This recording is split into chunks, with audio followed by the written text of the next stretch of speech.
He's the wizard! I pozdrav Clasheri, ja sam Vislor, da vi gledate još jedan ovaj kanal. Danas ćemo igrati Clash of Clans na mom kanalu.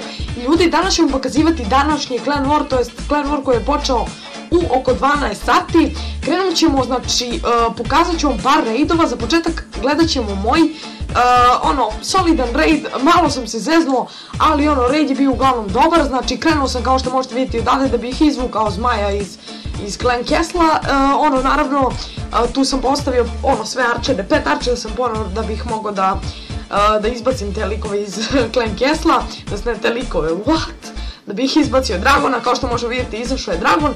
I sad ćete vidjeti ovdje fatalnu grešku koju sam uradio, mislim nije me koštala ničega, to jest imao sam sreću malu, ali znači imam još jedan napad, tako da ću, ja mislim, večeras ili sutra ujutro napasti. Možete vidjeti koliko mi je Dragon 1 skinuo na njima, znači stavio sam ih u istu liniju sve i oni mi je svima bukvalno skinuo puno. Ovdje bacamo 3 level 3 lightning spela, ruše 5 level air defense. Ovdje znači puštam zmaja iz Clan Castle level 4.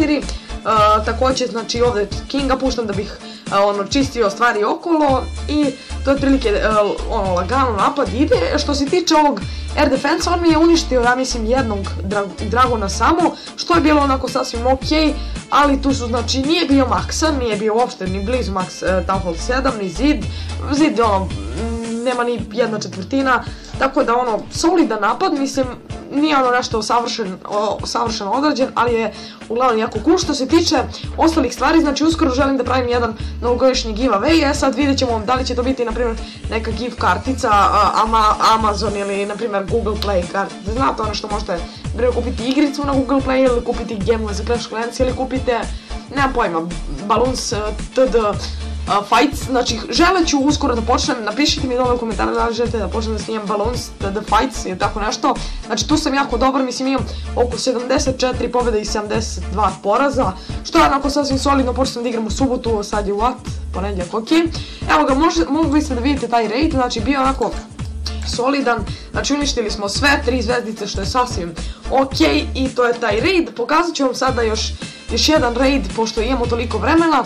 Evo ovako, na primjer ovaj raid, ja bih ovog lika mogao da završim, to je želao bih da mu uzmem sve 3 zvezdice. Kao što možemo vidjeti, problem je jedini što mu je Clan Castle unutra, ja napadam sa Dragonima, tako da to i neće biti baš nešto preveliki problem, pošto Dragoni mogu da unište. Vidite kakav loš lightning spell na sreću imao, pa je uništio to. On je bukvalno bacio na Clan Castle, mislio da će možda zahvatiti malo i ovog, ali nije uspio to. Da je bacio po centru, ne bi ni jedan taj skinuo. Evo, bacio je Dragone, što je jako, bacio je one što je jako loše, svi bača, ako tako mogu da kažem, su umrli i bio je jako loš napad od mog clanmate-a, ali nadam se da će se popraviti što se tiče tog napada. Ja se nadam da ću uzeti 3 zvezdice na njemu, ali bit će jako intens. Bukvalno se raširio, nije ništa pokrio, što je jako loše s njegove strane. Mislim da mogu 2 zvezdice lagano. Sad za treću ne znam, pošto dosta je onako proširena baza, tako da ne znam koliko bi mi vremena trebalo da je uništim celu. Mislim da bi mogo 2 zvezdice maksimalno. Ovdje je dobio Town Hall i bio je jako blizu tih 2 zvezdice, ali nažalost uz samo jednu. Evo ga, ovdje ćete vidjeti kraj. 44, 46 i to je maksimalno. Znači, to je to što se tiče tih raidova. Znači, rekao sam, uskoro će biti taj neki giveaway te kartice. Također pitao sam da li želite da snimam Balloons td. Fights, tako da to je bilo to i mi se vidimo u sljedećem klipu. Ćao!